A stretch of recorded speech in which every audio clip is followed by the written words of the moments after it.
Hey Cheers, everyone. everybody. What's Hello, how's it happening? going? What's happening? What's What? happening? As usual, no video. Acting up. Yeah. Marcus is It's fine. All we Mark. need is your glowing personality to keep Yep. the stream alive. Marcus and Stream are at odds with each other right now. They don't get along. They're on the They've been at outs. odds with each other for months now. It's been at least a month. Yep. Hello, Yep. King It Matthew. is. Enjoy your shift. Hopefully, it's not grueling. All right, man. Catch up with you later. There's going to be some roasting going on today, so you may want to catch this episode when you're done, and then What are catch we up with us roasting? next I week. mean, I assume a lot, like based off of my little notes, but Yeah. I know when we start talking about all the Friday the 13th news that's come out, you're going to be livid. And I know Danny would be just as livid too, so you're going to have to channel multiple people here. I have it burning up inside. The no filter juice is coming for me. I will say this. So next week we're gonna return to doing some rankings, and typically in the past we called it combat ranking, because there was some heated discussions, and then it eventually evolved into a drinking game. Where the first time we did the drinking game, I ended up sleeping next to the toilet for a few hours. So just to give everybody a reminder, we're kind of changing the name a little bit. We're going to call it Shots and Slashers Rankings. And next week, what we're going to be talking about is the Nightmare on Elm Street franchise. And I know there are a couple of people that are not fans of the Nightmare on Elm Street franchise, so there's going to be arguments coming. But this is the rules, right? Someone changes their ranking mid-discussion. Somebody's going to take a drink. A disagreement breaks out over a ranking placement. We're going to take a drink. Someone forgets a character in a film or hasn't seen the film. We're going to take a drink. Character is referred to by an actor's real name instead of their film name. Take a drink. And if somebody gets so frustrated they stand up and leave, we're going to take a drink. So that's going to be next week. So that should be pretty damn fun. Also, It's been a while. Yeah. Excuse me. Also, just to throw a note out there too for everybody too. So Lucas and Noah are currently working on coming up with the Discord server so that we can do some live watch parties. We may do it on YouTube. We'll see what works best for us. But on the community page and over on the Facebook page, there is a vote up right now on the first 4 movies. A lot of good choices here. There is a lot of good choices here. So I figured I'd throw it in the title, Live Movie Roast, because it's going to be join and have a bunch of fun as we're going over those movies. So I think it'll be a good time. You know, you should put in parentheses UNA, so it's like unalive movie roasts. Oh, so we can't say the K. It says not that we listen to it, but you know we can't say the K word on the podcast, even though we all kind of give up on that. Well, we didn't. We've been somewhat pretty good about that stuff. Go ahead, Marcus. What were you gonna say? I was gonna say, man, just for the hell of it, I really hope Toxic Avenger gets voted on since the reboot is coming out. So, it would make the most sense to start with Toxic Avenger if it wins, it would make sense. But if not, any of those movies are good. I have not seen Dead Alive, so that would be like the first, like out of all those movies, that I'd be like watching with everybody for the first time. Yeah, Dead Alive is classic. Yeah, I have not seen Dead Alive either. So yeah.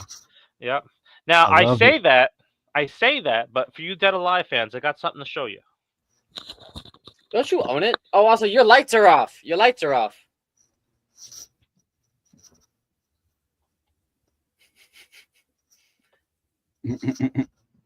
Yeah, Dead Alive is just good fun, man. Yeah, thanks for calling out that the lights were off. But this is from Dead Alive, so if you're a Dead Alive fan, so you bought that, not even seeing the movie.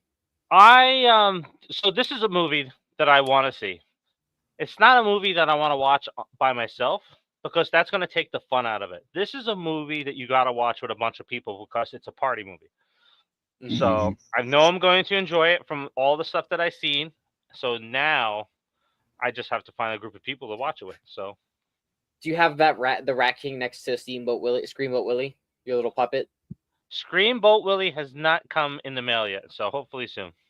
But yeah. Let's take a look real quick and see how the poll is going. So I'm gonna unshare what I have currently shared, and then I will reshare this. Let's take a look and see who's winning right now. Share screen. All right. So right now, Reanimator and Toxic Avenger is It's a tied. brawl, ladies and It gentlemen. is tied for first. I'm not gonna take a. Yeah. You know I love Reanimator. Let's go Toxic. Let's see here. Facebook. What's going on there?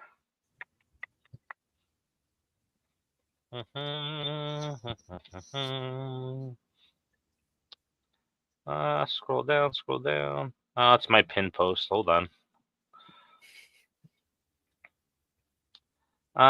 Dead Alive seems to be in the lead right now on Facebook. So, yep. Followed by Reanimator, followed by Toxic Avenger. So once I do all the totals, you never know. It may change up the way we're looking. So it does appear that Screenboat is currently out of the runnings between for what's going to be played, which is a bit sad because seeing that movie, that's another really fun movie to watch. I had so much fun watching that movie when we saw it. Oh yeah, the Reanimator or Toxic Avenger. Yep, I'm not mad at it. Toxic Avenger makes the most sense. Reanimator, I'll never say no to. I love Reanimator. That is such a watching it when I first saw it, I was like, this is a really creepy guy doing some really creepy shit, and then it's the other older guy who's even creepier. And now getting to watch it with you and Lukas in theaters, it's really funny. It has its moments of horror, but it's a funny movie. Yeah, it's just, and I don't think it's intentional. I don't know if it's intentional, but Jeffrey Combs really just delivers in some of those very dry moments. It's like, thank you for that. Hello, Shannon. Hey, Shannon. Thanks for joining us. So, yep. So we'll see how that plays out. The four of us, the five of us, will all confer again to see if it's going to be better to go with Discord or to do it on a synced up watch party here, so we can always look to see where the movie's playing at to help everybody locate it and so that they can watch it. Personally, I would say we all just kind of do all right, we'll count down and then we'll all hit play and we'll all do a time check. That makes the most sense to me, just because knowing how it works to stream things through Discord, it gets choppy. So if people don't want to deal with that choppiness, I would not recommend doing it. But if people don't have the option to watch this movie on their own, then we can honestly just go both routes. Like, we have it streaming through Discord for people who don't own the movie or can't watch the movie or can't get the movie, and then those who can could just do the play pause. Yeah, the only thing we just have to be a little bit worried about when it comes to that stuff is copyrights. So for those that haven't been following us since our inception, that's how we started out. We actually were Women in Horror. We spun off of our Facebook page that is out there, and it was during COVID where we started doing live watch parties on Facebook with Q&As, and man, we got pounded for copyrights constantly. Even though we would have a director or we would have an actor or we have somebody behind the scenes that was with the film saying, yeah, you guys are good to go, we'll show up and answer questions. So we always just kind of ran into problems. The main issue when we were sharing before and doing those live watch parties was that people would start sharing it out of the page. So like we would have, say, Land of the Dead, or we would have the Hatchet movies running live on the page, and then people would share it to their own pages, and then as soon as they share it, we get shut down. So that's what happened before. So now we have to just figure a better way. Yeah, Facebook's a little bit anal about that stuff. Yeah, and we're figuring if we would do a Screenboat, we could probably get people from the actual film to show up with us too. So maybe we'll do that. Maybe we'll do that separately. I'll make some phone calls and see if we can get a live watch party for that too. I think that would be a lot of fun to do. Yeah, definitely. And when Mirror gets released publicly, then we can do a watch party for that as well. I think that'll be really fun. Now, just in case anybody's interested, over on the Facebook page right now is the 30 or 45-minute set of Lukas's band playing. So if you're a fan of punk music, go over to the Facebook page and check it out. He is based in Pennsylvania, but somebody from Indiana who owns a club down there saw it, and they're kind of interested in seeing him come out there. So that'd be pretty cool. Hey, Scott Walker. Oh, Scott's got some Scream. He never escapes one of two franchises, Scream or Halloween, on these podcasts. One of two will always end up popping up. All right. So, Scott, go ahead and drop those into the comments real quick, and then we'll pick up on there. And then hello, CG.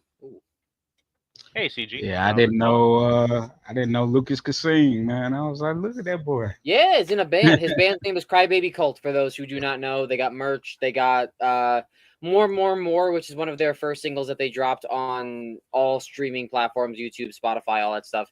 I would recommend checking it out. More is really good. He played that in the during his performance, but that was his first single that I heard from him, which is really good. So I'd recommend checking them out. So I flashed it on the screen. Hello, emo nerd girl, and hello, Denise Kuntz. Thank you for joining us. Hello, peoples.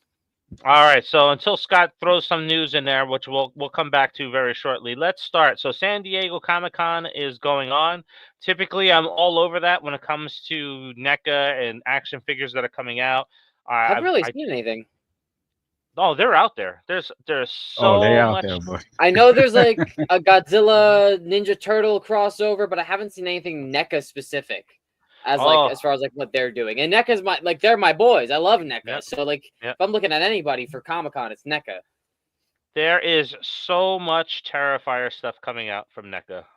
So much Terrifier stuff. I'm gonna have to rearrange the whole right. entire I thought they released stuff beforehand though.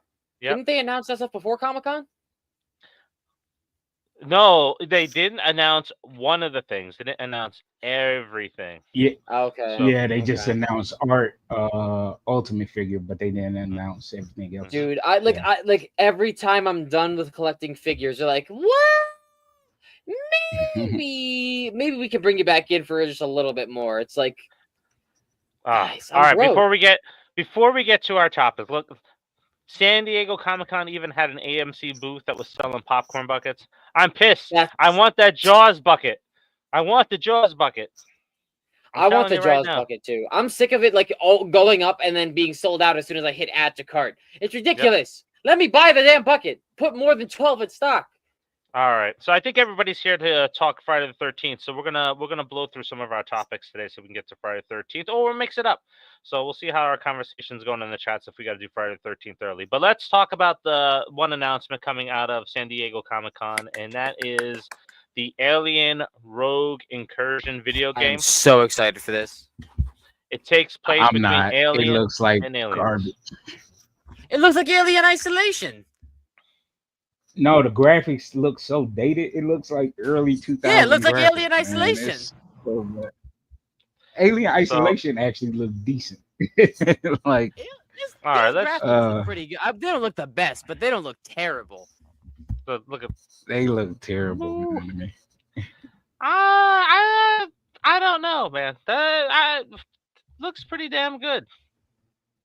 Now, you know what? It looks the people, maybe from the people aspect that's in this game here, they do look a little cheesy and doesn't look right. But I'm digging the aliens and stuff like that. This is also a remaster from a game that came out for VR. Is it now? All right. Well, fill us in. That's what it says in the article, is that it was originally for a VR game, and VR games are known for their graphics being lesser than regular video games. So if it's a remaster from that, that would be my assumption. But the gameplay, that's what because I don't give a shit about the graphics anymore. Graphics are nice, but that doesn't prove the gameplay is going to be there, because God of War, God of War's games are fun, but their graphics in the new ones are really what sell the product, and they're not worth $90. So this, as far as a gameplay thing, it reminds me of Alien Isolation, which I had so much fun with. So if this plays the same way, perfectly fine with how the graphics look. And the face hugger, that was not an Alien Isolation thing. So the face, pulling the face hugger off and shooting it, that is not something that I like. That is this. I hate that. I hate it, but I love that I hate it. That's so cool. I honestly, I think I would rather the gameplay is good. Yeah, that's my big thing. If gameplay is good, I don't really care about graphics. Because the $5 indie games on Steam are arguably 10 times better than most $90 flagship or whatever the name is, games that you get from PlayStation and Xbox. They're super expensive. They're really visually beautiful, but half of them are cutscenes, and the other half is choppy gameplay. So if I can get a good, cheap game that doesn't have the greatest graphics, but is really fun to play, I'm going to do it. I have Doom. I played the original Doom on my computer when I'm bored. Yeah.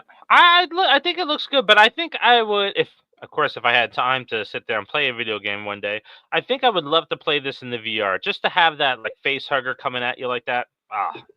Oh my god! Nope. I would. My headset. I take the VR, just throw it like instinctively. It's like, nope, no face hugger is face fucking me. Like I could not. Well, let's kind of stay fear from in my real life every day is like, what if a face hugger just like was in my home and I opened the door and it got me off guard? Like, what happened? You know what I mean? Like, I'm over. Let me tell you, it's a great time to be a horror fan, especially because now we get in video games for Hellraiser now. It's like, what the fuck? I thought so Lukas is very excited about this, man. As somebody who's not a fan of Hellraiser, and I don't like, I'm not necessarily like excited that we're getting a Hellraiser game, but the fact that we're getting horror games out the waz right now is amazing. And it's for slasher characters that everyone's like, oh, it's not real cinema. It's like saying that wrestling isn't real sports. It's like, it is. It's just not what you like. Yeah. It's something completely different from what you like, but it is still the real thing. So I'm very excited that we're getting all these horror games because it's showing that we're getting what the fans are getting what they asked for. Yeah, and then if you look at this, the freaking box set that it's got, like, I'm not a Hellraiser fan either, right? But if you look at what's coming in this box set here, it's like, come on, man! Now I gotta go and buy this shit. I gotta go buy this. It's beautiful. That's what I'm talking about with NECA at San Diego. Yeah. I'll say this. I am a Hellraiser fan of the first 3 films, and I actually thought the reboot was decent. But I'm more of a fan of the franchise because I've always collected the comic books from the 80s. And the stories in the comic books are phenomenal. Like, I was like, why can't y'all just adapt the comic books into films, you know? Like, yeah, so that's why I love Hellraiser. And this video game, to me, the tone of it is like beyond the films and more like the comic books, like how dark it really gets. And twisted that it really gets, and that's what I'm looking forward to. So I'm hoping it doesn't have another. Sorry, I'm hoping this doesn't have another like Texas Chainsaw Massacre, Evil Dead, Friday the 13th treatment, where like it's an online game where you're doing the same stuff as Dead by Daylight. It's not. It's strictly story based. Okay. It's strictly single player story based. You know, it's been a month and a half, and it's doing well. We're gonna kill the servers, like, because that would piss me off. If they have a separate online mode that you can play with friends, that's fine. But I'm so glad we're getting a story-based thing because, like, if this does well, then this opens the opportunity for a story-based Nightmare on Elm Street and Scream game, which I think would do very well. Surviving Freddy Krueger in a nightmare sequence in a story-based horror game sounds awesome. So if this does well, I'm hoping it does well for multiple reasons. But if this does well, that means that this could open up the idea for slasher characters getting story-based horror games, and I am here for it. The fact that we're getting Doug Bradley back too as Pinhead, is he coming back too? That's great. Yeah. Now, but as far as Scream in a video game, I feel like Scream will work if it was more like Until Dawn. Like Scream would be perfect. That's a good story base. Let's come back. Let's come back to the Scream one real quick. So I just wanted to get Emo Nerd's comment in there. So alien stuff I'm okay with because it's not real. Horror is not a nice genre because of my conscience. Yep, I agree with you 110% there. But before I get to the Scream piece, because I've heard rumors of it, I'm just going to take a look and see if I can find something real quick. A Nightmare on Elm Street video game. You know what that means, right? That means we get Robert Englund back as Freddy Krueger. Possibly. That is true. We could very possibly get him back. I will say, somebody who's not a huge fan of the spoiler, for next week. I'm not a huge fan of the Nightmare on Elm Street. I don't mind the actor that I can't remember his name, but I don't mind the actor they chose for the reboot. I think a scarier Freddy is what we need. I like the joke Freddy is very 80s and 90s campy bullshit that I don't like. For Freddy, like, it's fun in its moments, but like when you look at it, Freddy is an interdimensional being of pure hellspawn that travels through people's nightmares. Or no, he travels through people's dreams and consciousness and creates nightmares. Like, that's terrifying. That's absolutely terrifying. Like, he can go up against some of our best superheroes and supervillains and beat them because they wouldn't be able to overpower him in their dreams. So the idea that he's just a joke and he's shredding people as superheroes and he's turning them into paper, like that's stupid. Like the Power Glove was cool. It looks really cool as a collectible. I would love it as a collectible, but in a movie, it's such a joke to a very serious and very potentially terrifying character. The first Friday or Nightmare on Elm Street movie, very amazing because it's terrifying. It is terrifying, and he only lost because he was outsmarted, and he didn't lose. He didn't lose. At the end, you see that he didn't lose, but he was outsmarted, and that's how you beat something like that. I like that. I like that concept, but then we get into the jokey stuff starting. I mean, you could technically even say the third one because it was so actiony, and then you go after that, and it's But we'll get. Say what you want about the second film. Yep. But all right, the dream stuff is great. But no, I was just gonna say all the dream stuff is great and stuff. But remember, Wes Craven himself said he wrote Freddy to be the most despicable character. Like you're not supposed to root for him. All right. We're going too far down the road of Nightmare on Elm Street. So just because we have a bunch of new people on here, they may have missed it. So next week, we're bringing back our ranking series. We're doing it on Nightmare on Elm Street. And we used to call it combat ranking, but it's going to be shots and slashers ranking. And the reason being is because some of our Scream debates got pretty heated. So I'm hoping not to end up on the side of a toilet again after this episode that we have coming next week. So next week, shots and slashers ranking the Nightmare on Elm Street franchise. There's going to be some arguments that are going to happen. So tune in for that. That's going to be a fun time. We got some Nightmare on Elm Street haters on this panel. So, and then Lukas is always a rogue person. We don't know where he's going to go when it comes to that stuff. So it'll be an interesting debate next week. But switching gears real quick. We have Evil Skull 93 saying yes, we need a scarier Freddy. Yeah, definitely. Again, gonna save it for next week. You're gonna bait me. I'm gonna go down a rabbit hole when it comes to Nightmare on Elm Street. So let's go ahead and let's talk about Five Nights. You guys take advantage of our ADHD brains. Yep. Going off on a tangent, don't even realize. Yep. So taking shots on our liver and taking shots on the franchises. Yep. So we got Five Nights at Freddy, the new trailer dropped, and I have to say, guys, man, this looks pretty damn good. I'm glad that they're not giving anything away, and even at the San Diego Comic-Con, they didn't even give away what role Skeet is playing, which I like. So his role is very secretive for now. Yep. But this looks pretty hot. This looks like it's going to be a lot better than the first one. Did you catch the shot of Lillard? Huh? I did not. There's a shot of him in the suit.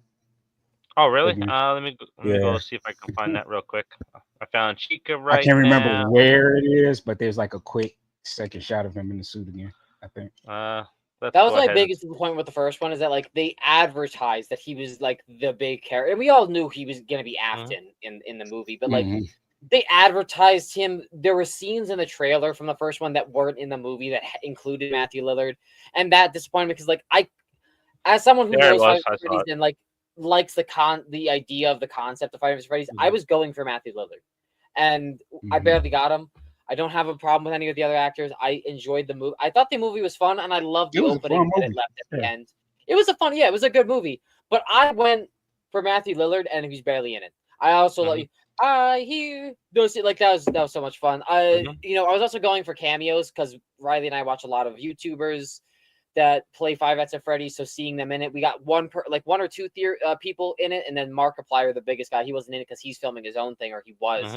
The timing didn't line up, but I'm very like this trailer looks really good. Mangle and Balloon Boy are both in it.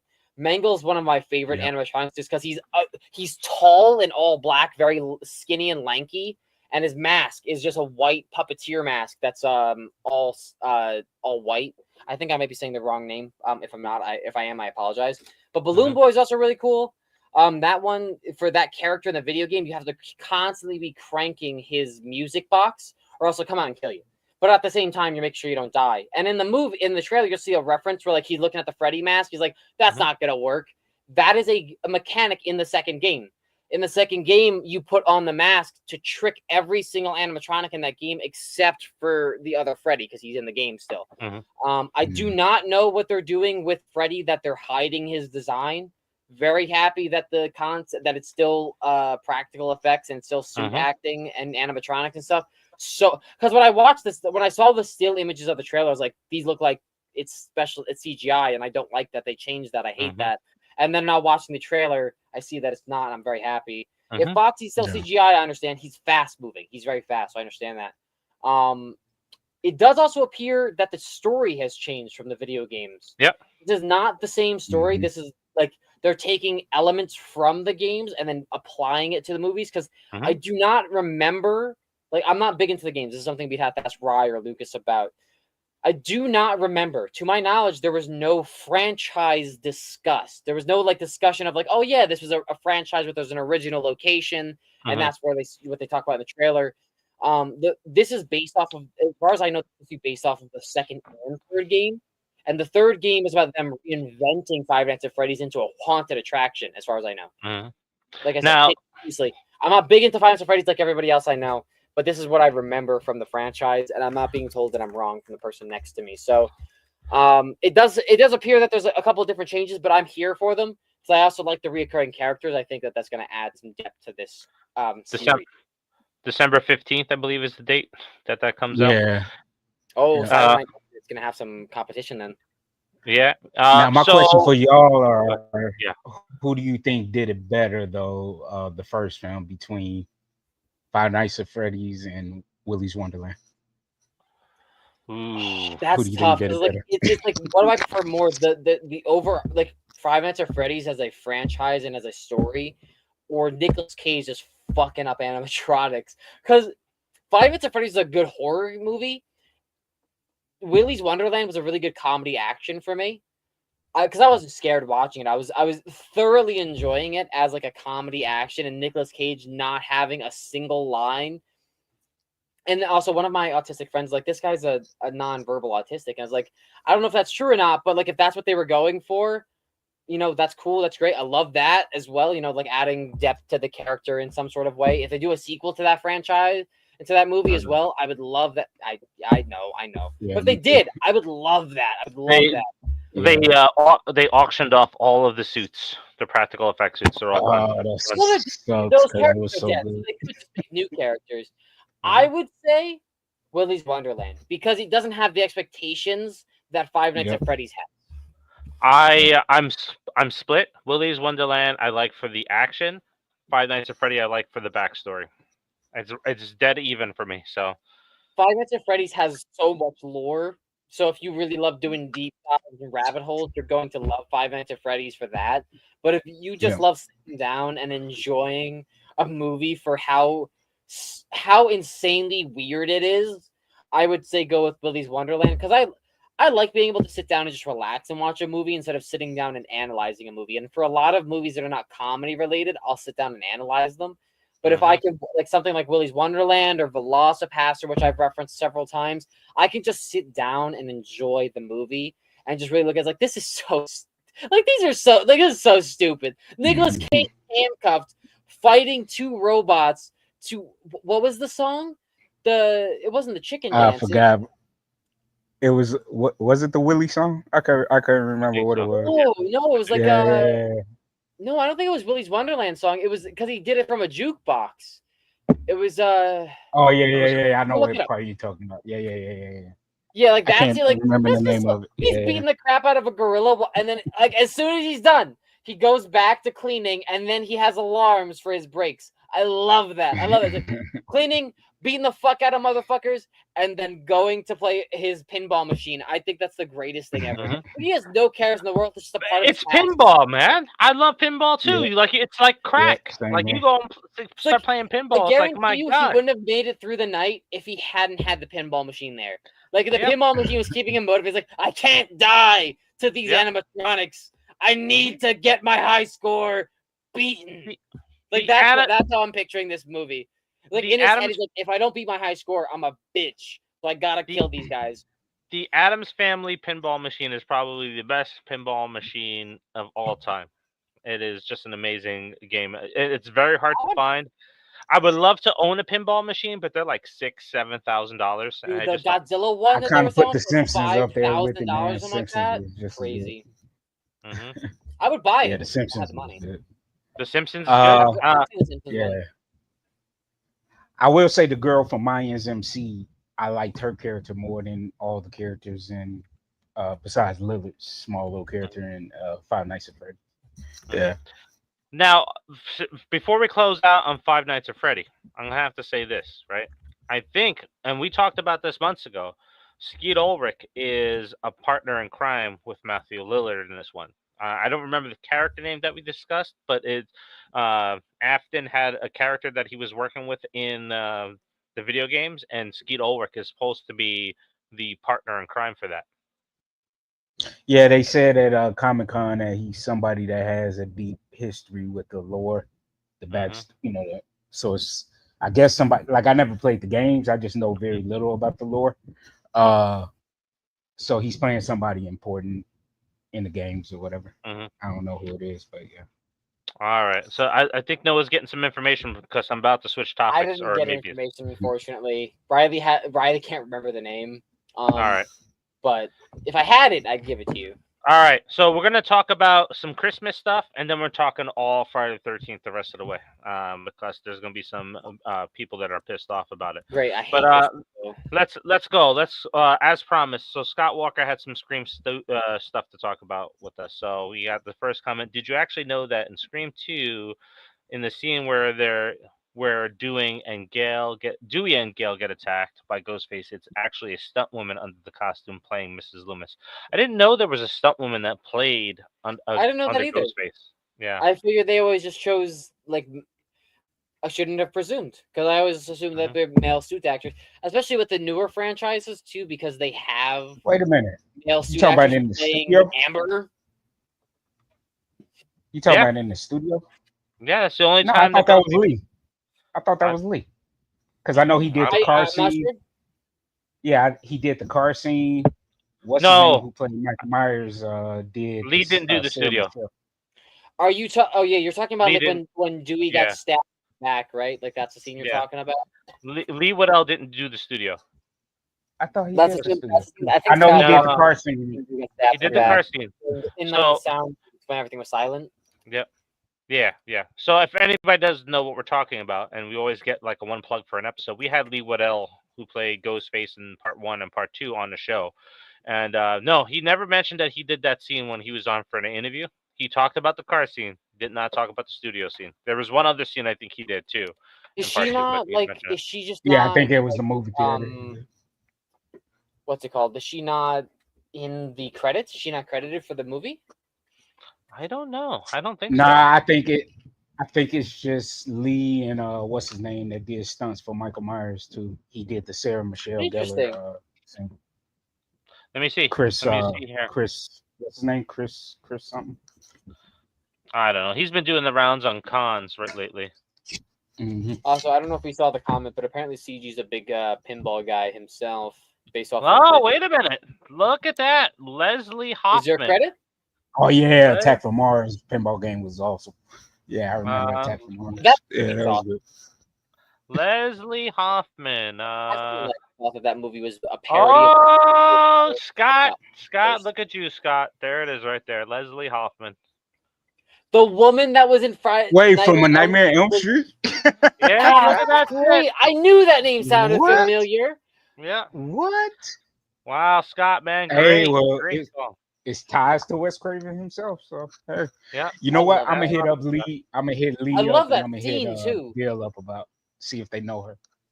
All right, that's cool. And she's doing cons now. So great call out there, Scott. That's awesome. Fantastic. I love that scene too because like one of the first references we get of like him playing the narrative in the story, like Freddy playing into like the narrative of like someone being awake while being asleep, which is like a really intelligent. I really enjoyed that and very intelligent that scene too because like she bumps into her not even noticing that she's wearing the vest and she's like, hey, watch where you're walking, and then she has the glove. It's like that's intelligent, and that scene played out really well, and you'd have to assume that it's from her as well. So That's cool. That's really cool that she's in both. Yeah. So, so he's called out another interesting fact, and I'm going to piggyback off of this. It's almost like it's a perfect segue for what we're going to talk about next. Yeah, our usual segues, where somebody here segues us naturally into the next conversation. So I'm going to have to use this as a segue. So Scott's calling out that when Stewie and Gail are getting attacked, you can hear the girl grunt under the mask. That's pretty damn cool. And that's not go back and watch Scream 2. That's not the only movie that there's a fight scene and you hear the killer grunt. If you go and watch Terrifier 2, the fight scene in the chapel where Art the Clown is going at it with Sienna, Art the Clown gets a shot from Sienna and he grunts. And I don't think anybody's ever caught. I didn't call it out in the Easter egg. I have not caught that. Yes, but I caught it. That. They were. Yeah. Well, you were there. Yeah. That doesn't count. I'm talking about in the theater at the premiere. Yeah. No, but that's not the only time that you hear Ghostface, because you hear him like a lot of times throughout the original film. I don't know if Matthew Lillard dubbed, like they dubbed him in the studio. I think so. You kind of hear his voice. But even in Scream 5, when Chad is getting got outside, even though that's supposed to be Amber stabbing him, you clearly hear a man grunting when he's like over his back and stabbing him in the side. And then I'm sorry to go off on a tangent about Scream again, but that further proves the point that should have been Stu or somebody that wasn't Amber, because Amber was in the goddamn party when that scene was taking place. So tell me how she tried to take out Chad. And it's also a guy. All right, so we're going to go down one Easter egg before we talk about the segue that Scott set us up for. So since we're talking about hearing people under the mask, and Marcus brought up, hey, you hear the dubbing of other people.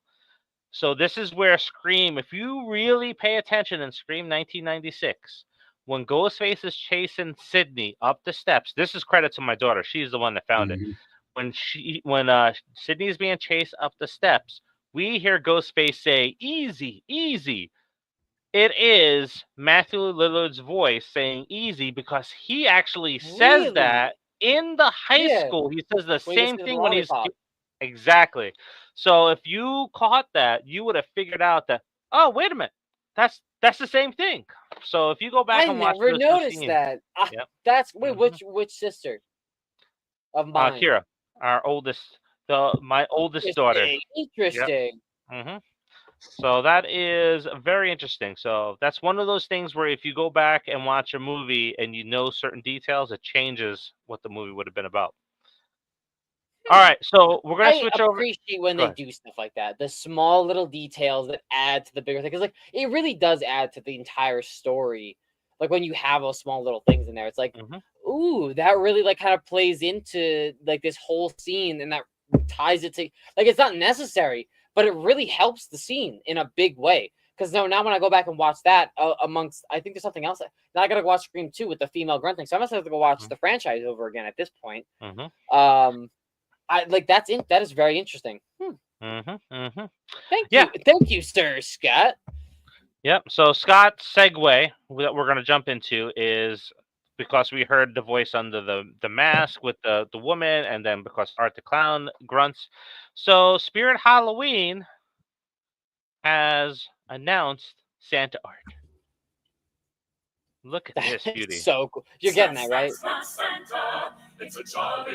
You think it plays this? Until I get my house, I can't buy any animatronics, man. Maybe. So, if y'all don't know, if you can't see him sometimes over my shoulder, I got Chucky behind me, and oh no, I'm back. I hit the wrong thing. But when I do reviews on certain things that I buy, I have over here to my left, I have Art and the little pale girl. So this dropped, and in 5 minutes I ordered it. So it'll be here in a week. It's gonna be here in a week. I asked you answered without answering. That shit is ordered. God. It's ordered. It's gonna join my animatronics of Sam and Pennywise, Chucky, and Art and the little pale girl. Because my goal. Group. You gotta have Terrifier 2 Art, Terrifier 3 Art, and little pale girl all in a section blocking the breaker box. Now we just need Victoria, man. All right, yeah. If they made a Victoria, I would think that would be. Do you think it would? It's gonna be with a piece of glass in her hand.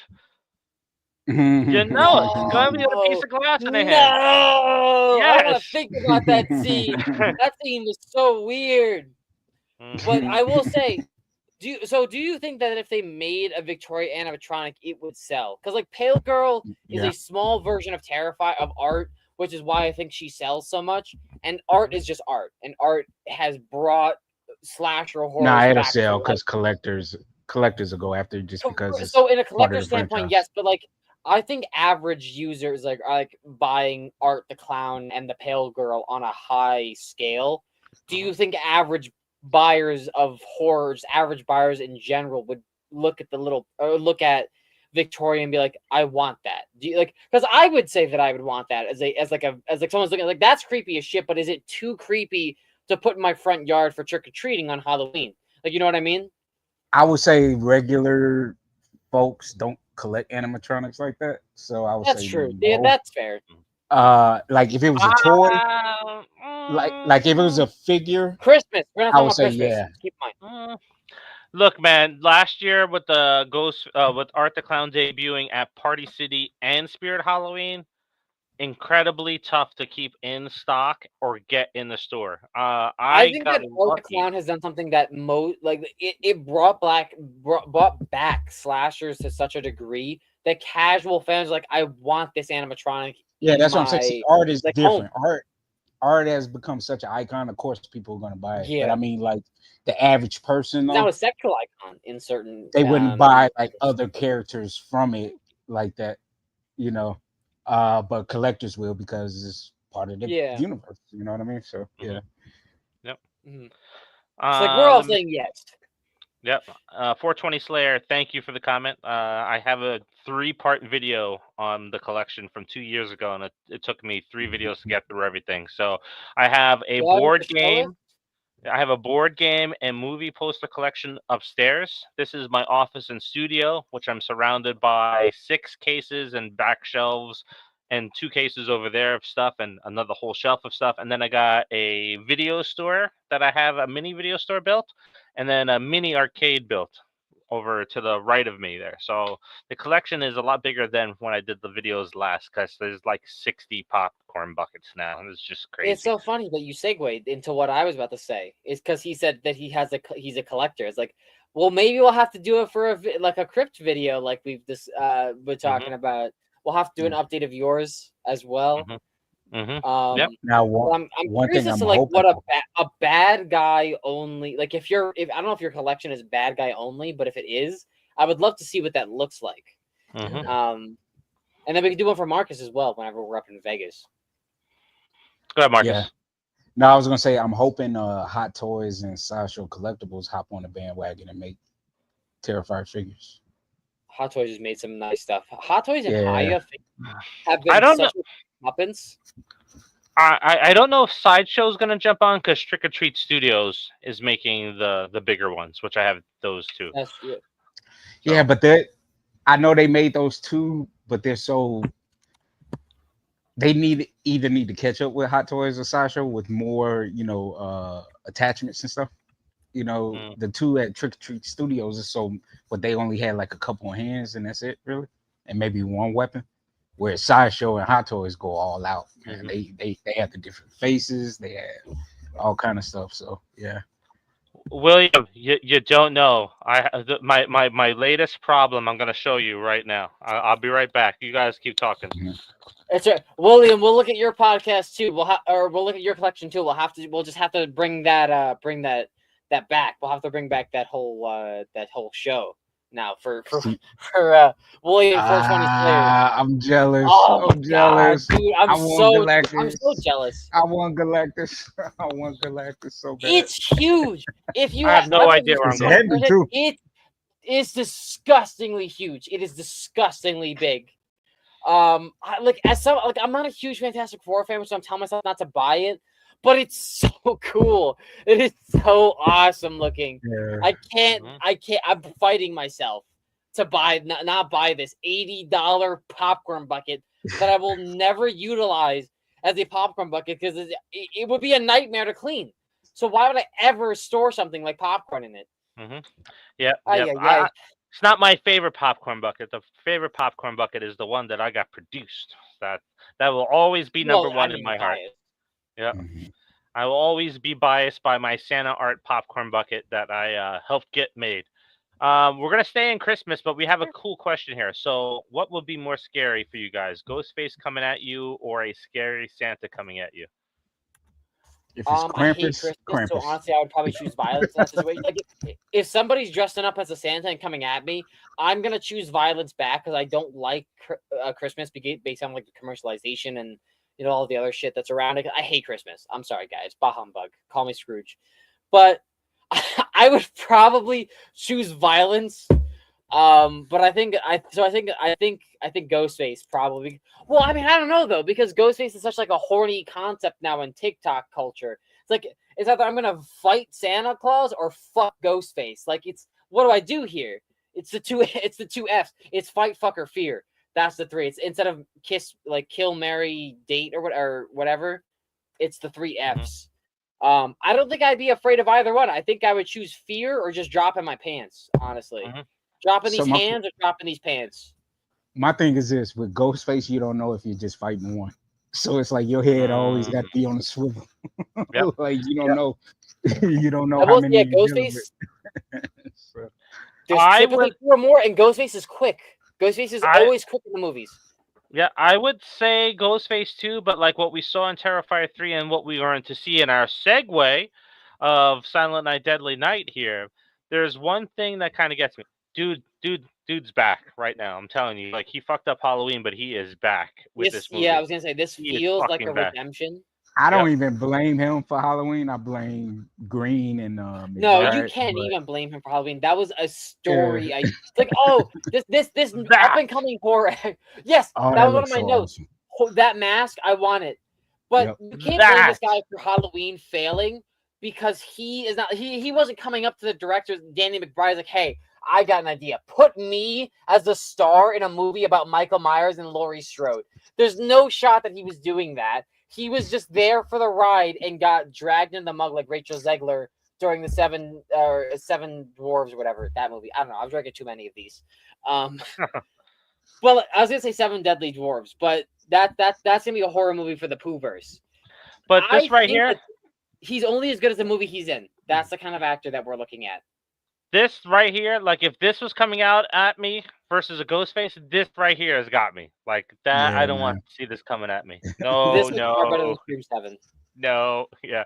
But Silent Night, Deadly Night. This now I'm excited. Like I thought he was gonna kill it in the movie, and now I'm seeing like all the teaser shots. It looks like it's a shot for shot a remake. I'm just like, yep. I want this. That looked like that one scene where like the couple were going at it on the pool table. That looked like that exact room. Yeah, same house. And I will say, same house. I enjoy the cinematics. Linnea Quigley. In this film. I enjoy the cinematics of this trailer. Sorry, Marcus, go ahead. No, I was just saying that scene was Linnea Quigley back when she was just hot. Yep. But man, I'm so excited that this movie looks so much like the original. Like I'm not mad at it. Like even the frame rate of it, where it's kind of choppy and quick, is just like the original, and I'm loving every second of it so far. So, that's an upgraded version of the original film, which I really like. The original film had an interesting concept, but all I can think about when I think of that movie is punish, and that's it. Like other than that, the movie's kind of boring. But like that, like punish, like that's it's really funny, but I like we all said last podcast, nobody got through Silent Night, Deadly Night to do a ranking, and that killed the ranking franchise. And I don't know if that was something we talked about on the podcast or after the podcast, but Silent Night, Deadly Night, Halloween and Silent Night, Deadly Night played a hand in being like, okay, the rankings are not working because these movies are trash and everyone's hating them. So nobody can sit through a movie except for Dave, who's watching all of them like a professional here. It's like, oh, the second one's the same as the first one. I'm just not going to watch any of them. This looks really good. Thank you. Sorry, go ahead. I was going to say, well, thank you for plugging this. We're going to talk about it again. Next week, the return of rankings. Listen, shots and slashers. Segues. Yep. Shots and slashers. Next week, the drinking game returns as we talk about the Nightmare on Elm Street ranking. So tune in for that. That's going to be fun. There's going to be arguments. But this is definitely, I think it's a shot-for-shot remake because I don't know if you guys caught it or anybody watching caught it too, is there's the headshot with the axe on the sled. I saw a clip of it as I was going through. So this looks like it's going to be a shot-for-shot remake. Yep. If they get rid of all like in the beginning there was a sexual assault scene or like the preemptive sequences to lead up to one. I don't enjoy those scenes. Like if they legitimately play a part of the plot, I will understand it. But I don't like seeing it. I really don't. So if it doesn't have any like the original, like it was just like a killer killing these people, or an unaliving these people because it was for the franchise, like for the scene. But when he goes like, let me just obviously a crime of opportunity. That's clearly what that scene was implying. But I don't want to see it. Just take people out with the axe. Just say you're gonna, unalive people. If we're gonna include the prequel sequence, like the sequence in the beginning where his parents are unalived by the serial eater, then do that, but don't imply that somebody is going to be sexually assaulted. That plays out in the movie, though. That plays out in the movie. That has effects too. When he's interested in the girl and the girl's getting assaulted in the back, that's what sets him off. So that's a very important plot point. But that's the thing, right? Like, why is he gonna take random people's lives because he saw somebody assaulting another girl? That's not how PTSD works. I'm sorry. As somebody who knows how PTSD works, that's not how it works. He's not just going to go crazy and start taking out random people because he saw somebody that he was sexually attracted to being sexually assaulted by another person in a Santa costume. Maybe in a rare instance it can happen, but I don't foresee that being plausible. And I get it's a horror movie, whatever. But it's supposed to be a more realistic horror movie. And as someone who's not a fan of sexual assault scenes in horror movies and had to step away from watching Law and Order SVU as a child, granted, should have watched it as a child, but watching it, like, you had to step away because those scenes just, like, it boils something in my stomach, like, really is a visceral, visceral reaction is like, I want to punch the shit out of that screen from watching it. So, like, I don't want to see it. If it's in the movie, I understand, because this seems like it might be a remastered, enhanced version, shot-for-shot remake. I don't know. If it is and they include it, I understand. But I'd rather they didn't. Personally, I'd rather they didn't. He kind of favors the original actor a little bit too. When you look at him. Just a wider face. Yeah, just a wider face. I think this is going to be the surprise slasher film of the year. I think we're gonna see it, and it's gonna blow people's minds off. I hate going into a movie with confidence, but I'm just getting that vibe that this is going to be one that's gonna blow people away. Isn't that sad though? Yep. Going into a movie, only ever going into a movie expecting disappointment nowadays, because that's the thing. The thing that we talked about with Superman, and I assume we'll discuss spoiler stuff next week. But last week, spoiler free, we talked about going in with no expectations, and every time we talk about new movies, we talk about no expectations. So it's sad to think about the high expectation movies are movies that we expected to be bombs in a bad way, and then they're like, oh, you know what, this trailer has proved to me that this might be good. Trailers are supposed to do that. That's the whole thing. Trailers are supposed to do that, and I've never seen a trailer that elevated a movie for me. I'll put it this way. So there's two movies that started out and then as I knew more about it and I saw more about it, I got really hyped for it and they delivered. It 2017 and F1. Those are the two movies that was kind of iffy when I first saw it, but the more I saw it and more information I got on it, it's like this is going to be good. And this is what I'm getting, that same kind of vibe with Silent Night, Deadly Night, that this is going to be really good. But Scott had a question out there. So, like in the 1990s, how come people don't dress up in costumes anymore for movies and to go to the I can cinemas answer dressed that up in one. costumes? Well, I'll start.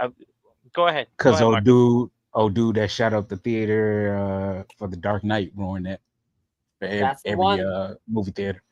What are you talking I knew about, about Willis? that as a kid too.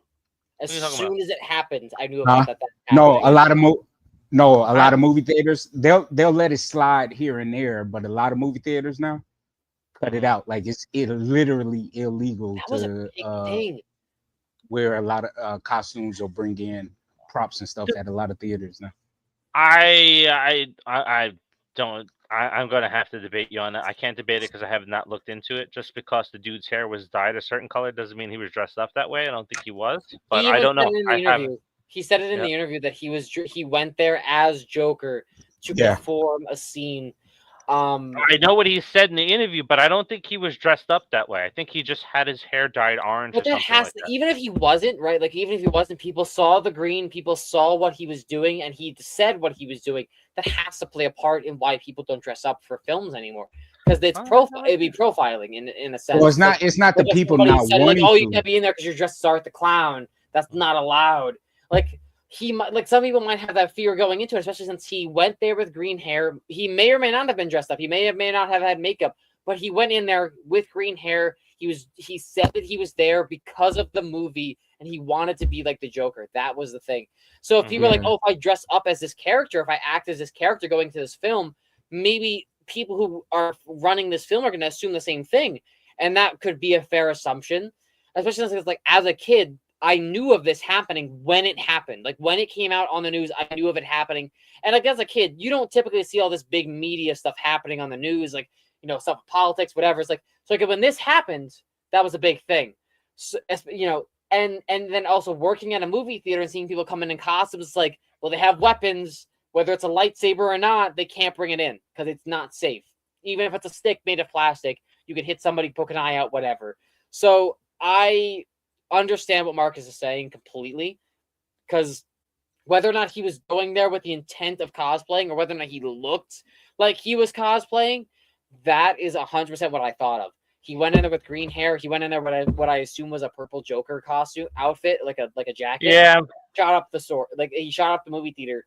So I think that like even if it's not true, I would say, in my opinion, Marcus is right that played into it. Like I would be afraid to go into a theater dressed up, knowing that somebody did this previously in a theater, and people might be afraid of me because of that. So I can understand that.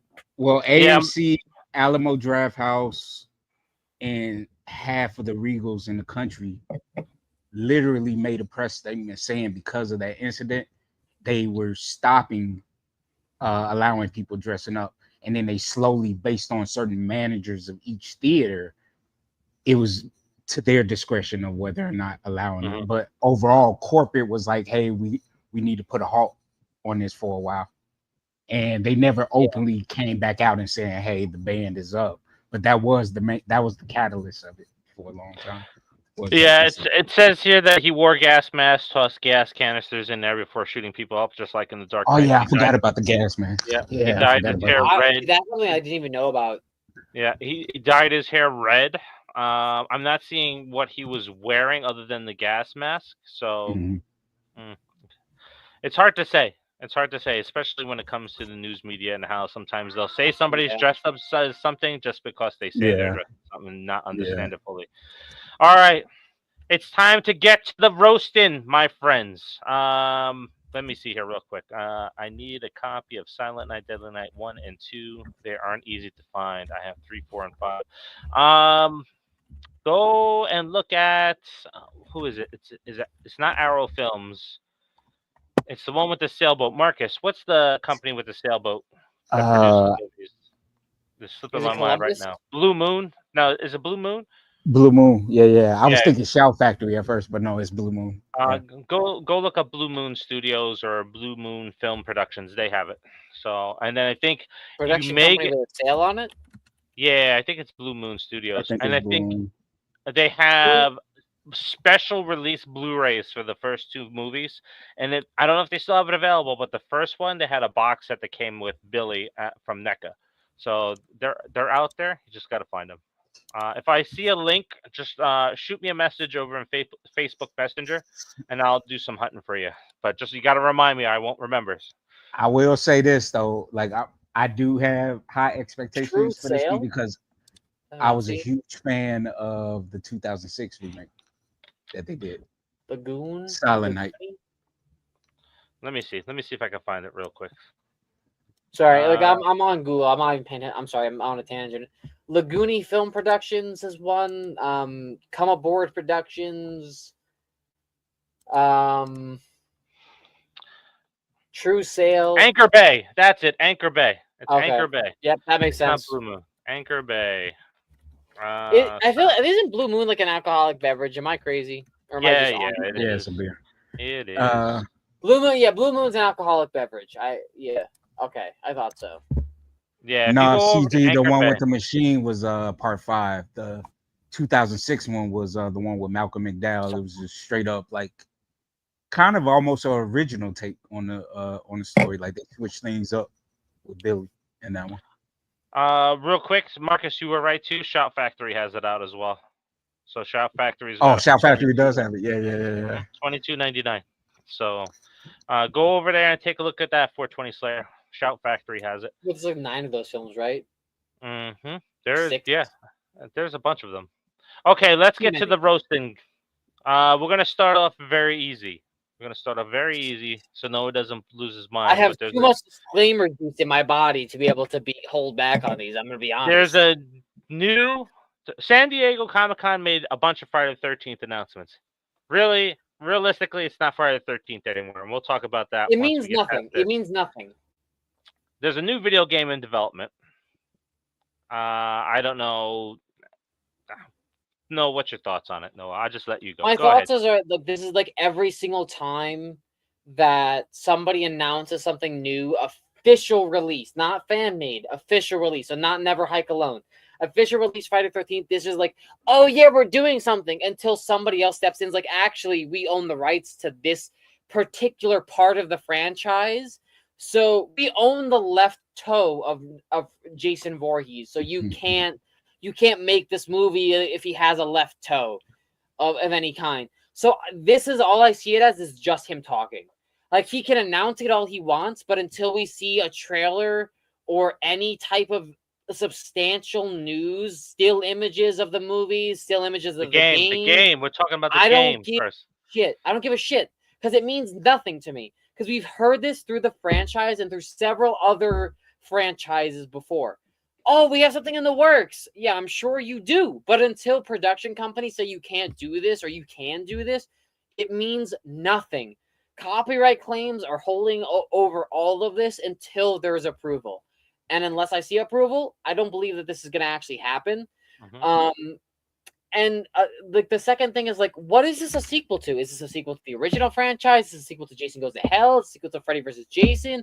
Is this a sequel to Jason X? Is this a sequel to the comics? Is it a sequel to the 2009 remake? Is this a sequel? Like, what is this a sequel to? We're not talking about the damn movie. We're talking about the fucking video game. Stay on topic. Comic-Con announcement, and that was a part of the announcement. This is a different. Angry Orchard announcement is. Do you want to see the video game? Yes or no? Do you want to see the video game? Yes or no? I watched what you sent us in the group chat, and he was talking video about game. Focus, child. Focus. What do you mean focus? He was talking about video game. I'm explaining the video game. We'll talk about the movie in a minute. Do you want to talk about the video game? I just talked about the video game. I'm talking about what the guy sent us. I literally discussed it in the chat.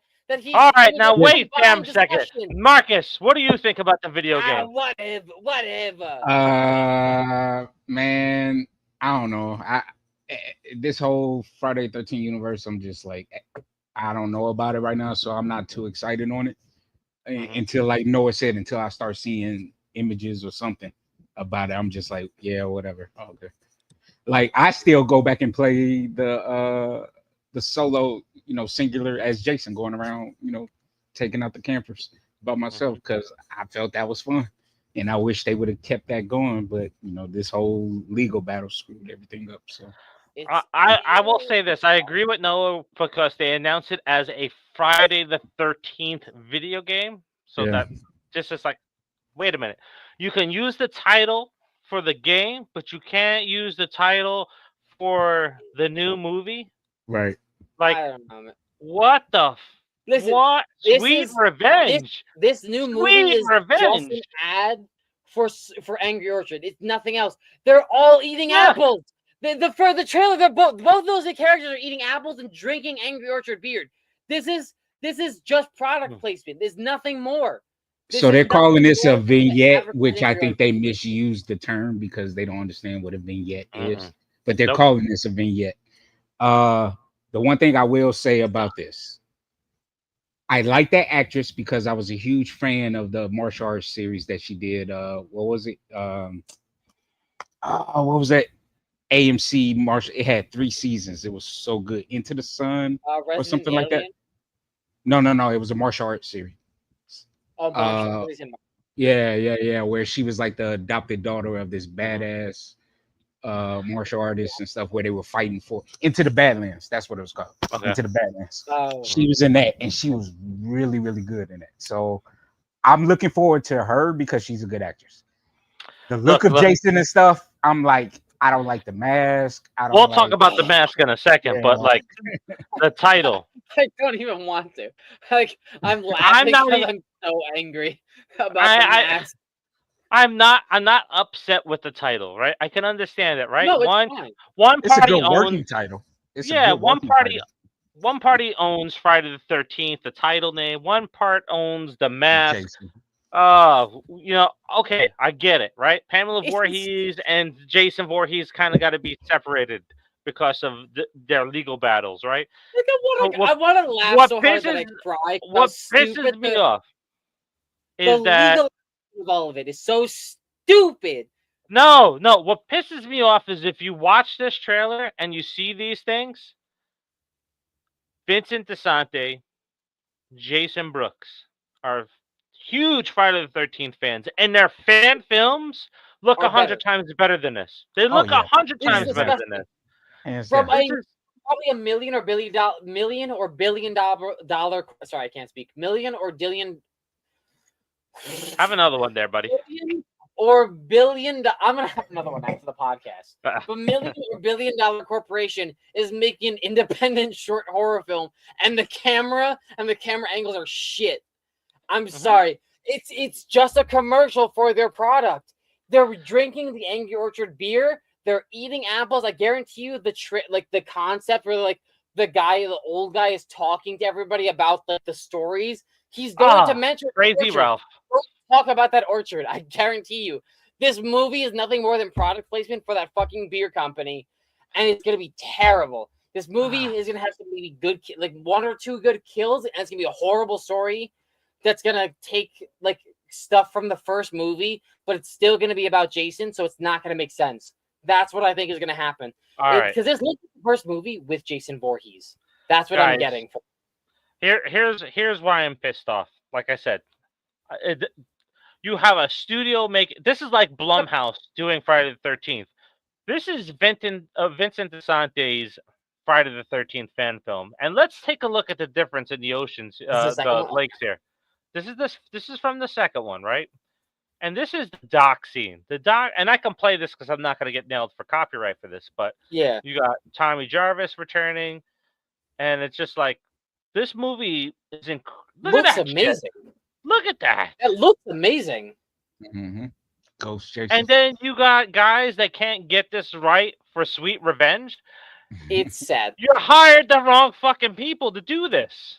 Go and get Jason Brooks and Vincent DeSante to come out there. Go on YouTube for like 20 minutes and you'll find somebody who can do it better than these professionals that you've hired. Like, it's so dumb. It's laughably stupid that you're like hiring these people that don't know how to make a movie because you want to promote your product. Because that's what this is. This is a product promotion. I will stand by this until this movie comes out and proves me wrong. Product promotion, product placement, I don't care. The Never Hike Alone series, whatever your opinions are on it, cinematically 10 times better than this trailer. This trailer is garbage compared to the cinematics of Never Hike Alone. And my only grievance with Never Hike Alone has always ever been the gloves that Jason wears, like the latex prosthetics.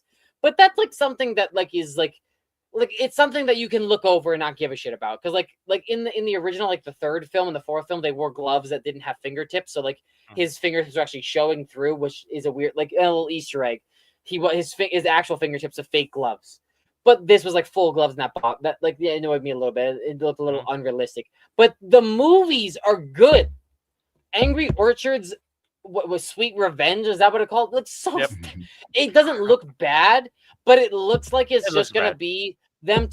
I guarantee you, they're going to mention the Angry Orchard once, and whether it's the beer company itself or they're gonna call the orchard Angry Orchard, that is what it's gonna be. And I'm really glad I drank these because I would have been very like reserved in my opinions. But since Danny's not here, I have to be out and about. Fucking disgusted with everything that we got as far as Friday the 13th news. I'm sorry. I will say the only thing I'm looking forward to out of this whole Friday 13th universe, what I'm seeing from the series is actually looking good. The series is actually looking pretty good. And Linda, I adore Linda Cardellini. Like she's a phenomenal actress. Plus she's hot. Yeah. So I would love. I know.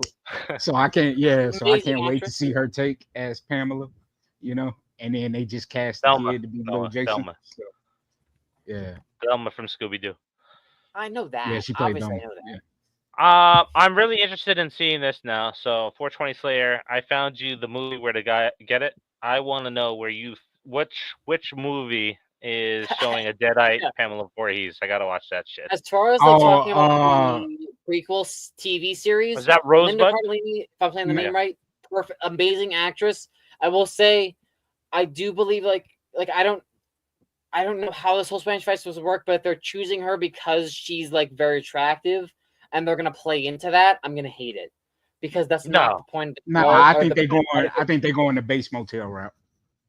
Okay, I hope so. Because she's an amazing actress. She could definitely play Pamela Voorhees, but if they play into like what every single TV series, like I'm watching like 3 different Netflix TV shows with Riley, and they all play into the sexuality of every single character's individual attractiveness.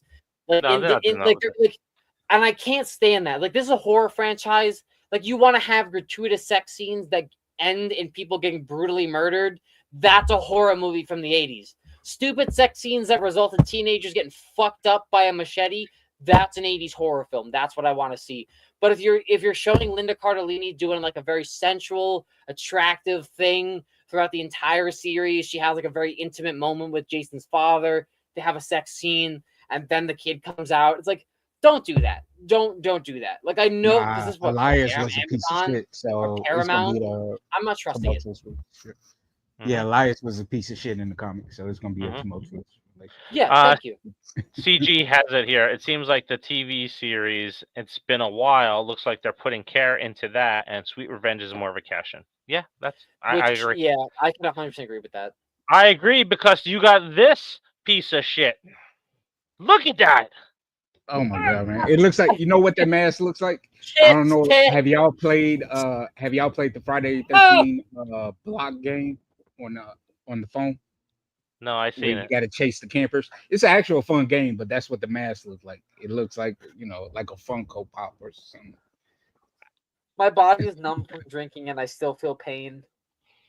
Look how big the eye holes are, man. It looks like if Jason Voorhees got stung by a bee and his mask swelled up.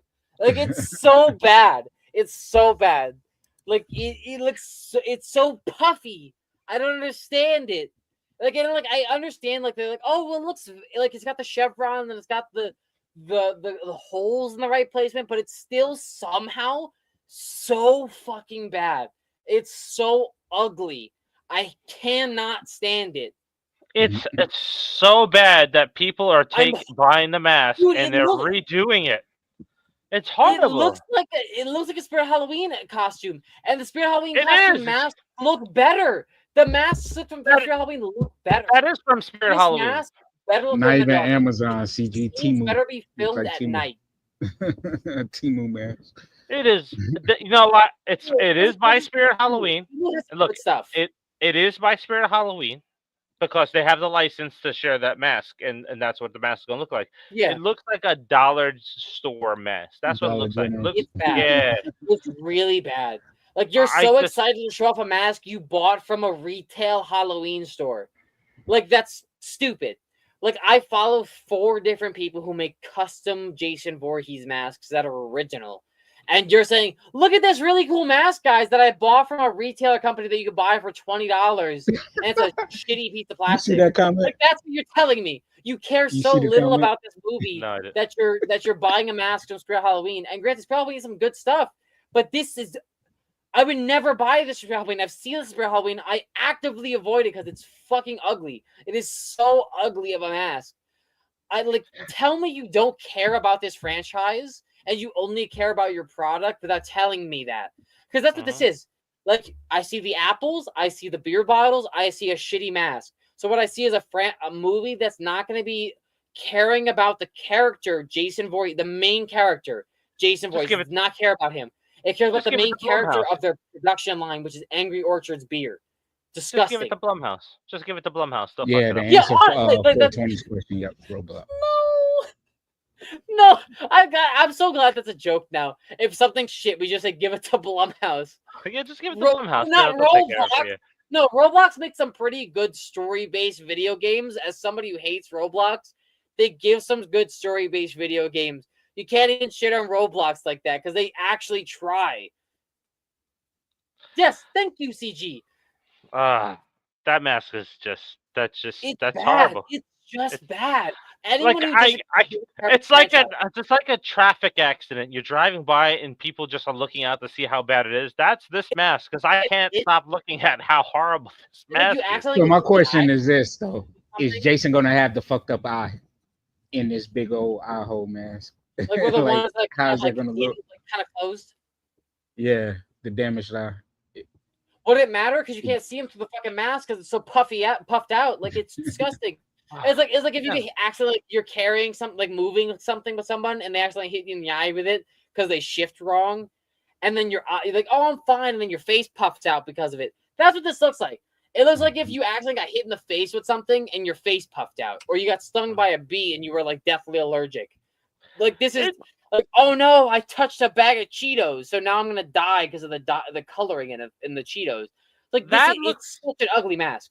It looks like it's made of paper mache. Like, it looks like a project that you would have for school at the end of the year. It's like, hey, guys, go ahead and make your art project to be in the art fair. That's what this looks like.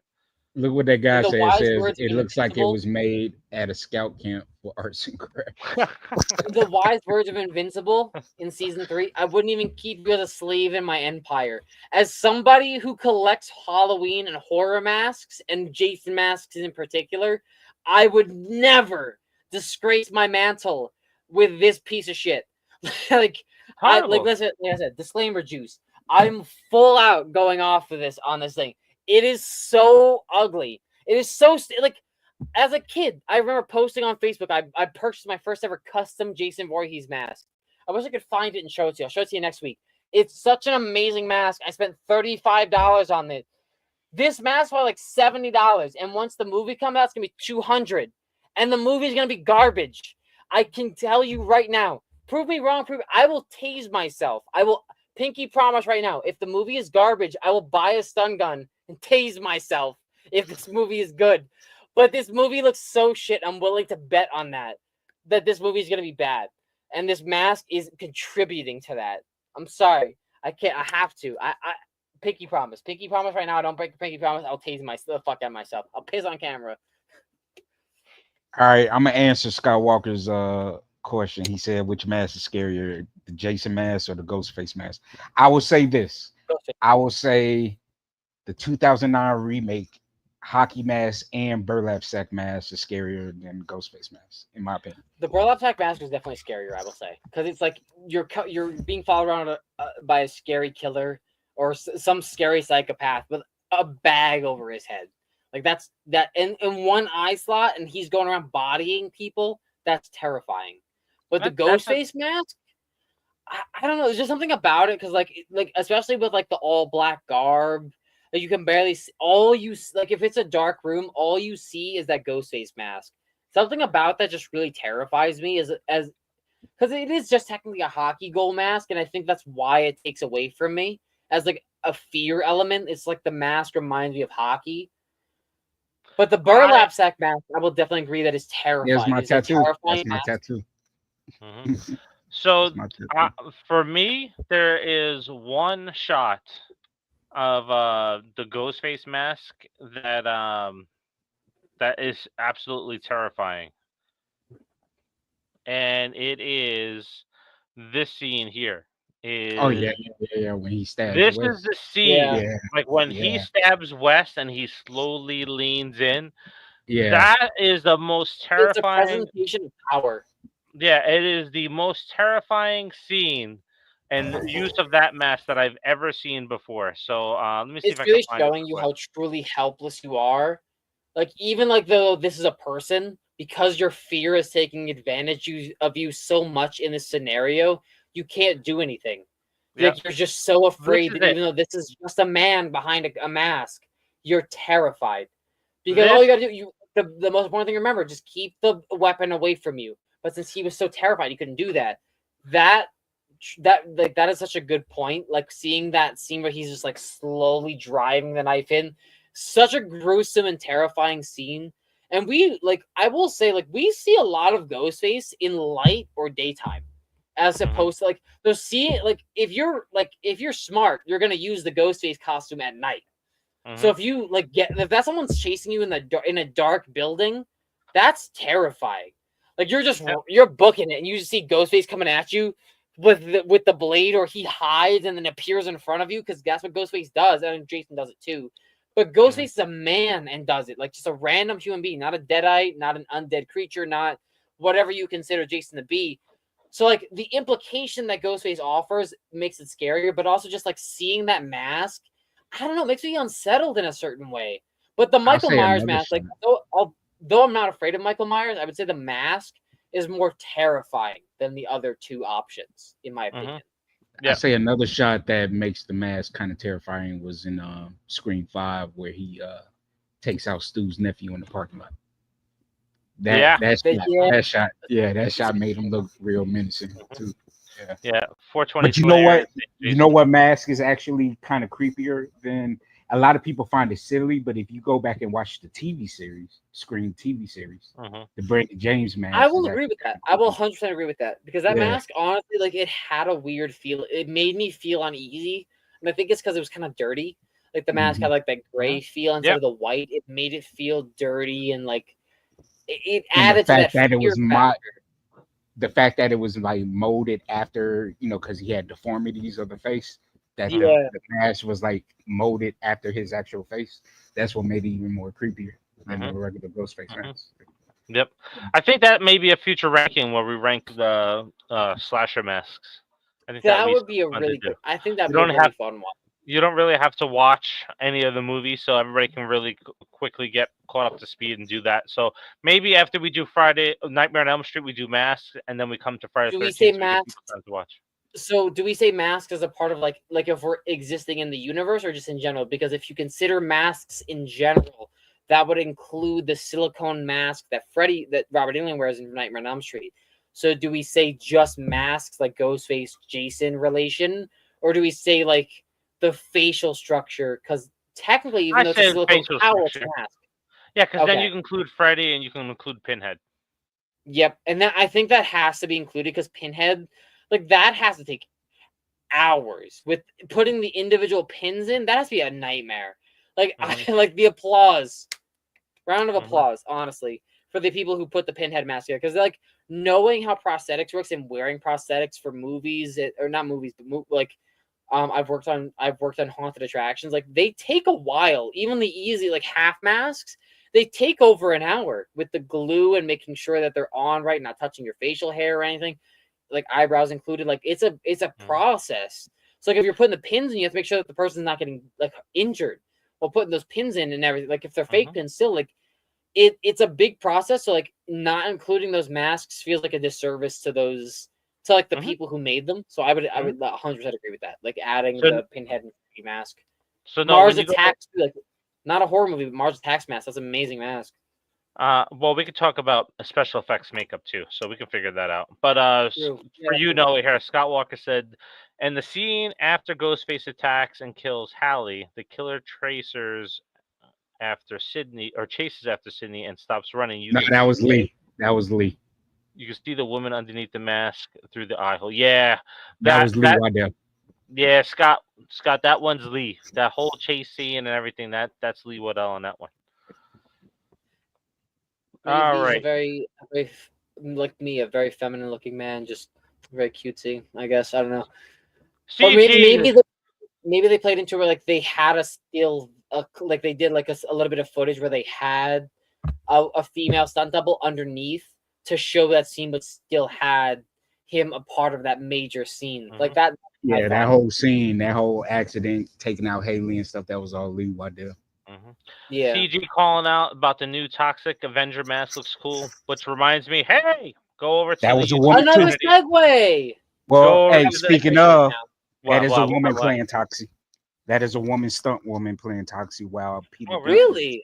Is the voice. Interesting. Yeah. Oh, interesting. So, go over to our YouTube community, go over to our Facebook page, and vote on the first live movie roast with Noah and Lukas. So there's the 4 right there that are up there for voting right now. So Toxic Avenger is one of those. So yeah, we decided to do like a little thing with friends and figure out like we were just having fun watching a movie together that we all owned. We had a really good time. So if we could do this with like people who are in the comments talking about the movies and stuff like that and be able to enjoy it with everybody else, and we did with stream, that'd be awesome. I really hope that everybody would enjoy doing it, because it honestly was such a good time, like being able to talk to the movie and talk with people during the movie but still be able to experience the movie, because I got to like fully enjoy the movie but also be able to experience it and understand it, and like other than like very subtle details obviously that most movies have, but like being able to do that and also being able to enjoy it with friends from their perspectives was really enjoyable. So if we can get other people interested in doing this new thing with us, even if we did with stream, but if we can get this as a consistent thing, like maybe once a month, that would be awesome too, because I would absolutely love being able to just sit down with a bunch of people who sit down with us during Nerdbox and discuss new or old movies with us and opinions on. I think it's gonna be a lot of fun time. I think it'd be a great fun time being able to connect with people more in our comment section than we already are. And it's a roast, right? It's a roast, right? Yeah. So don't come, everybody.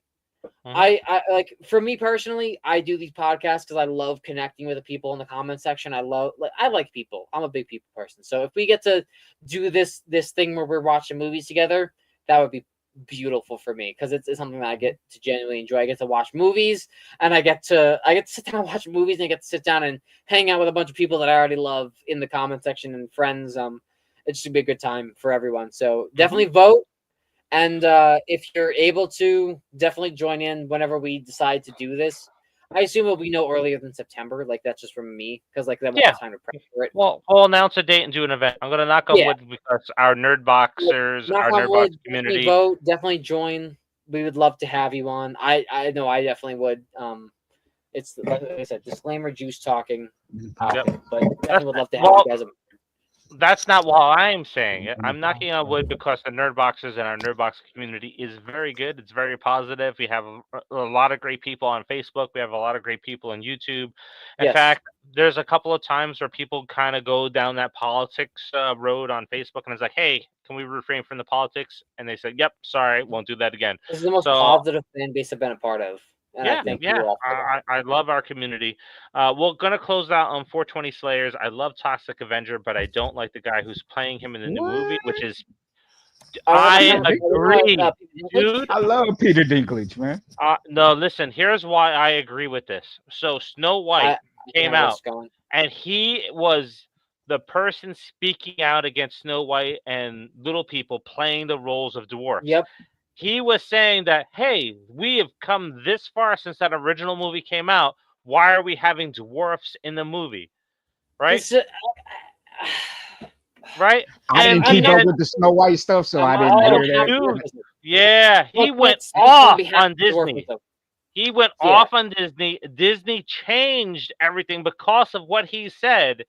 And then all the famous little people that are out there, little wee guy or little man guy from the Jackass movies. We have the guy from The wrestling comedian? and stuff like that. Yeah, the comedian. They're all saying like, dude, what the fuck are you saying that little people shouldn't be playing dwarfs? This is the biggest sounds like he's trying to keep opportunity. himself in the loop of like honestly, it sounds like he's trying to make sure that he's the only person who's a part of like the little people community to keep himself high up in that monetary value, and that's disgusting.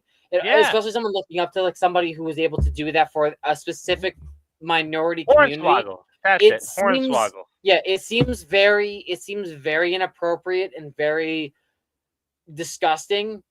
Like, quite frankly, to be like, yeah, we don't need this. Like, but this is just representation for like, even if you didn't want to be in the movie, that's fine. Like, they called you up, you decided that you didn't want to be a part of Seven Dwarfs.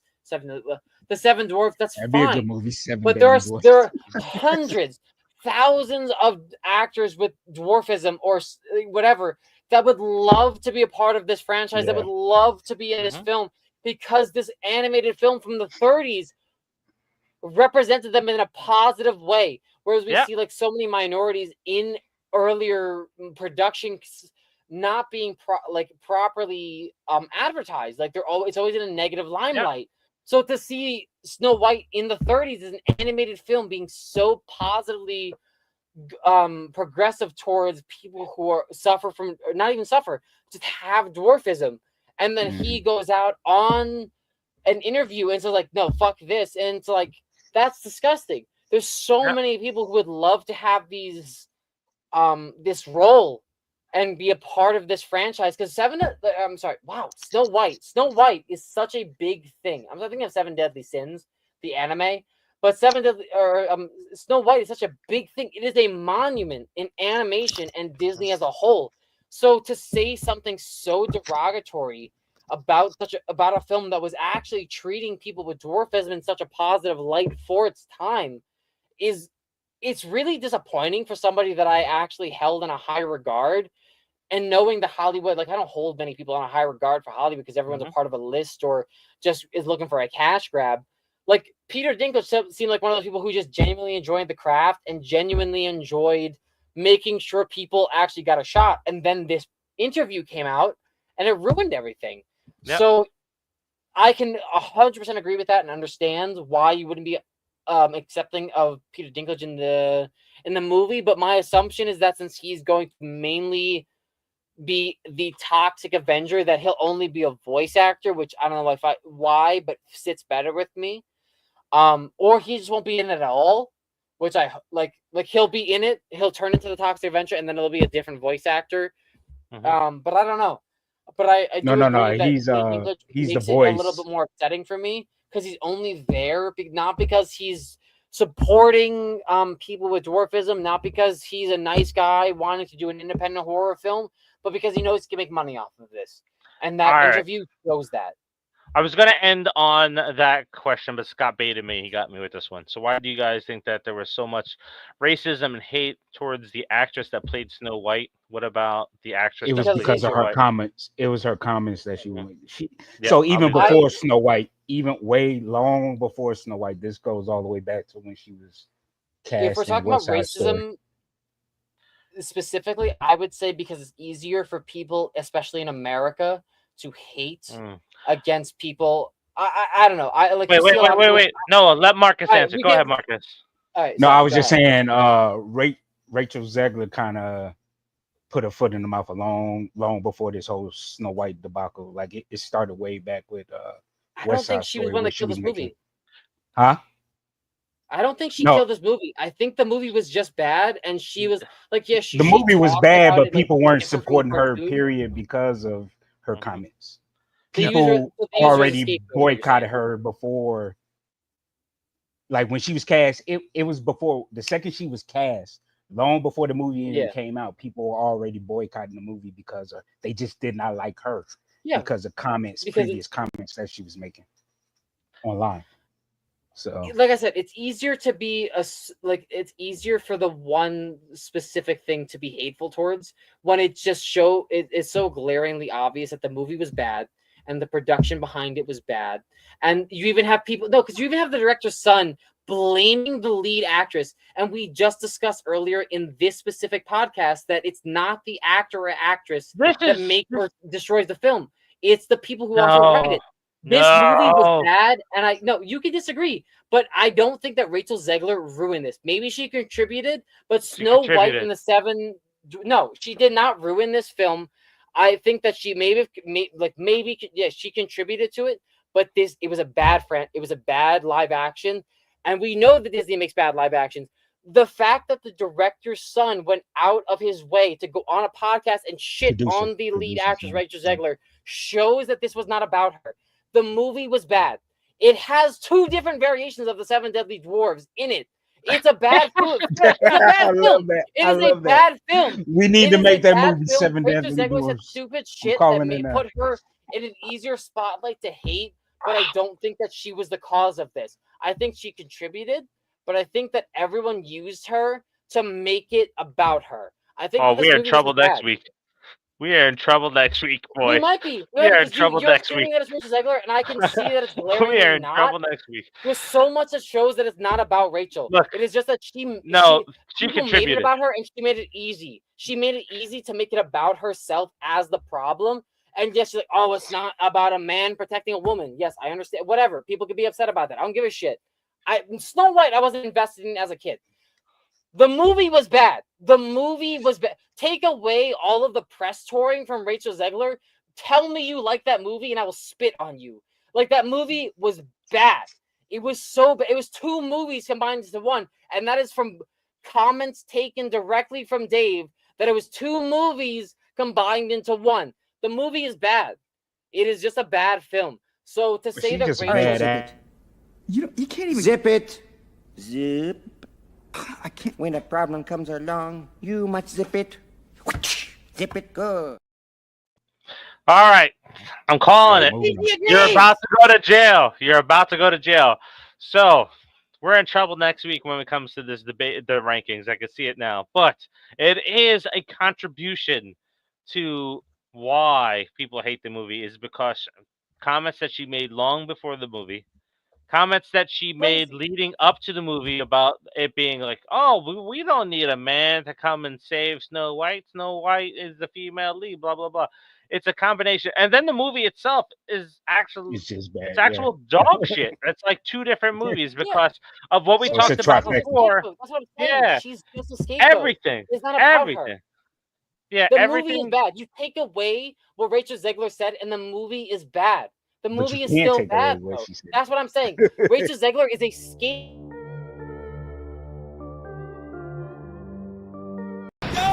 You're in timeout, motherfucker. Look, you got me playing the wrong fucking clips now. You're in timeout. Oh. All around. Hey, let's just end it with this. The whole thing was just a shit show from the get-go. You got a bad actress. You had bad press. Disney screwed up. Everybody screwed up across the board. Plain and simple, you know. Yeah. Everybody screwed that one up. She was horrible in Shazam. Yep. So look, and before I even let Noah come back on, like, I saw her in what was it? Y2K. And then I saw her in the prequel to the Hunger Games. And there's something about her that I just don't like. Like, I didn't watch interviews. I just don't like her. Every film that I've seen her in, I just do not enjoy watching her. And she turns me off of the films that I watch. Oh boy! Next week. All right, let's move on. All right, guys. Like, it's a bias. He doesn't trust her. It's a feeling that he doesn't trust against her. But you look at the logic. It has nothing to do with her. The movie is trash. Disney doesn't know how to make live action versions of their animated films. And yes, sure, Rachel Zegler trashed the film and the original film, but it has nothing to do with her. Yes, she ran her mouth. I said that. But it has nothing to do with her. It has everything to do with the fact that Disney didn't know how to make live action. And Disney...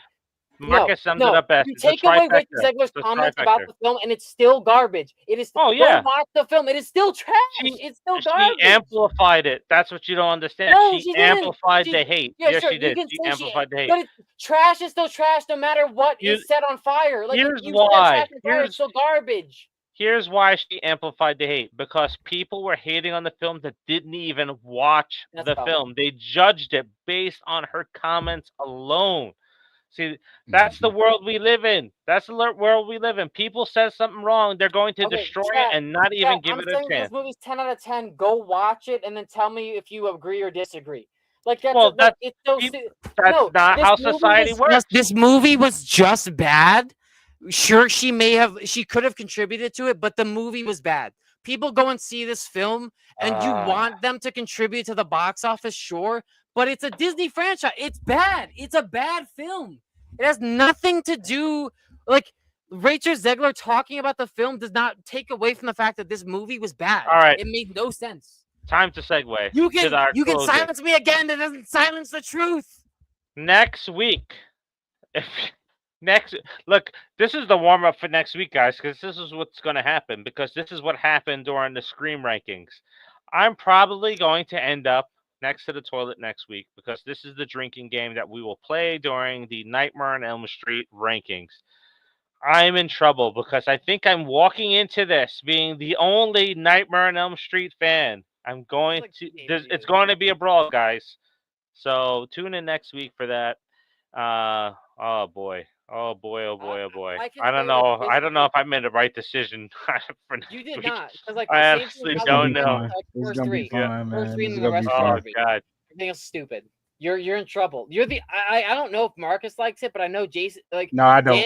I just like the first two, and that's it. Danny doesn't, and Lucas is not a horror guy like we are. So Lucas hasn't seen most of the movies.